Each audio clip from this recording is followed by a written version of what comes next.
Herkese merhabalar, ben Huri. Huri Metek Mutfak'ta kanalıma mutfağıma hoş geldiniz. Buzluk için pazı sarması tarifi hazırlıyorum.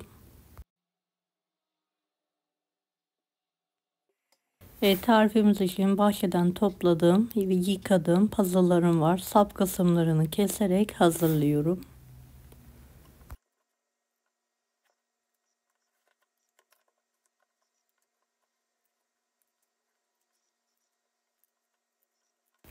Beni hangi ülkeden veya şehirden izliyorsunuz merak ediyorum. Yoruma yazarsanız sevinirim.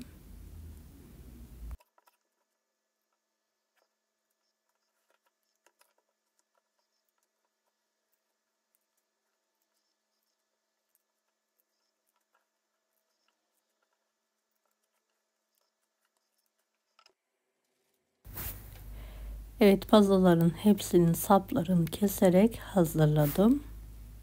Haşlamaya hazırlar.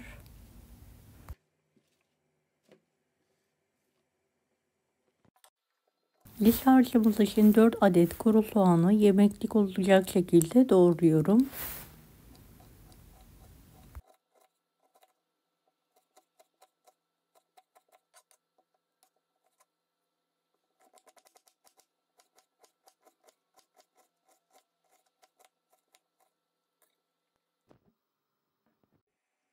Bir tencerenin içine alalım.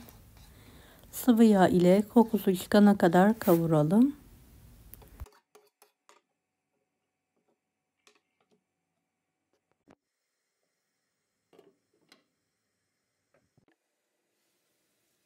Evet, ara sıra mutlaka karıştırıyorum.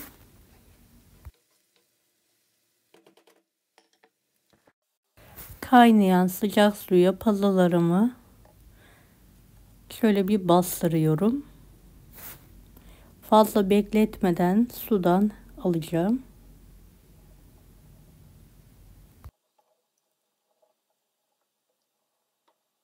Evet, kontrol ediyorum. Yumuşamışlar. Hemen fazla suyunu süzerek geniş bir tepsinin içine alıyorum.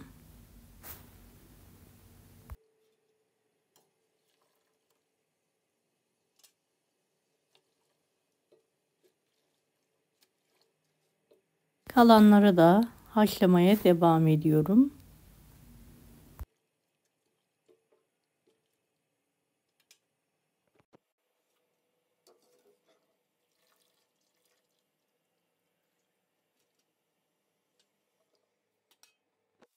Evet, bu arada da kuru soğanlarım kavruldu. 2,5 su bardağı biraz suda beklettiğim pirinci süzerek ekliyorum.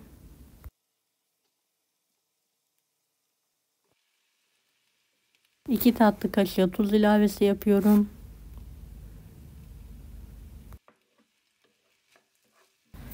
Ve karıştırarak pirinçlerim topak olana kadar kavuruyorum. Bu aşamada ocağımız yüksek ateşte olmalı.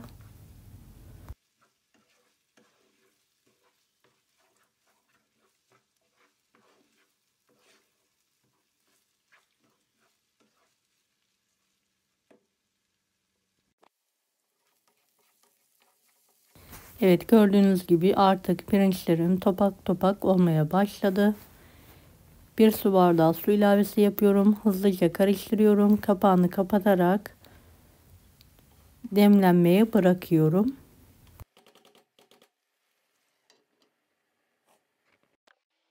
Bir demet maydanoz, bir demet dereotunu ince olacak şekilde doğruyorum.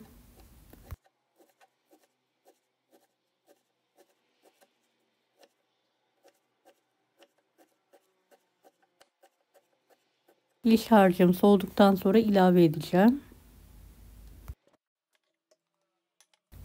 Evet, karabiber, pul biber, kuru naneyi ekliyorum. Dereotu, maydanozu da ekledikten sonra karıştırıyorum.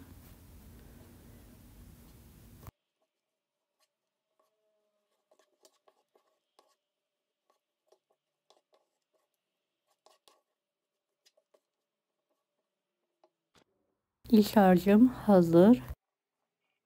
Pazı yapraklarını düz bir zemine seriyorum. Damar kısımları yerken ağzımıza gelmemesi için şöyle küçük bir oklava yardımıyla eziyorum.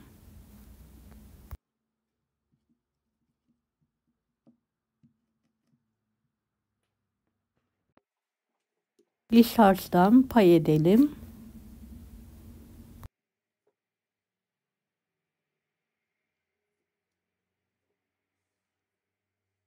Kenarlarını da kapatarak fazla sıktırmadan, bol da olmadan saralım.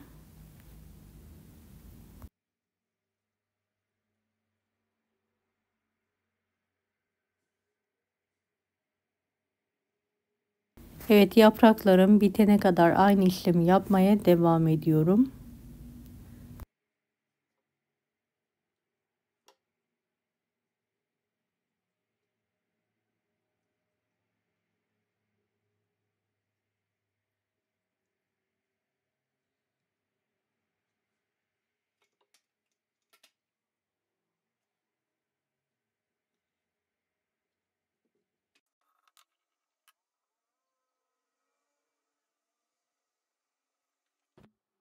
Evet, pazı yapraklarımı sardım.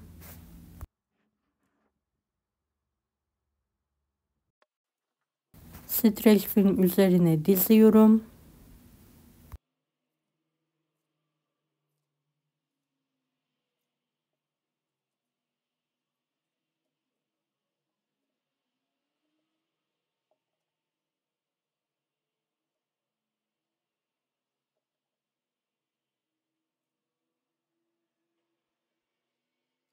Evet, hepsini düzenli bir şekilde diziyorum.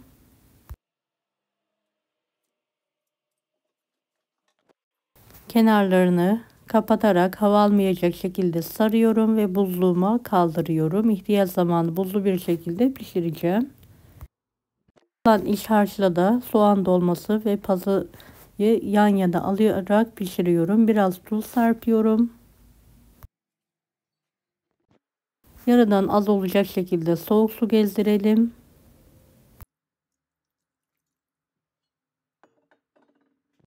Kaynayana kadar yüksek, daha sonra kısık ateşte yumuşayana kadar pişirelim.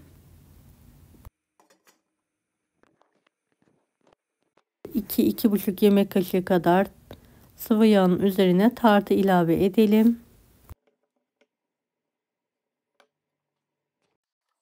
Dolmamız suyu azaldıktan sonra tartımızı eritelim.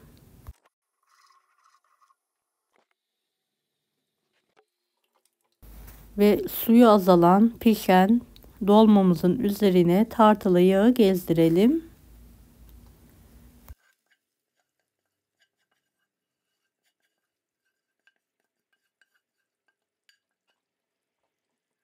Evet, soğan dolması ve pazı dolmamız yemeğe hazır. Çok lezzetli olduğu, mutlaka deneyin.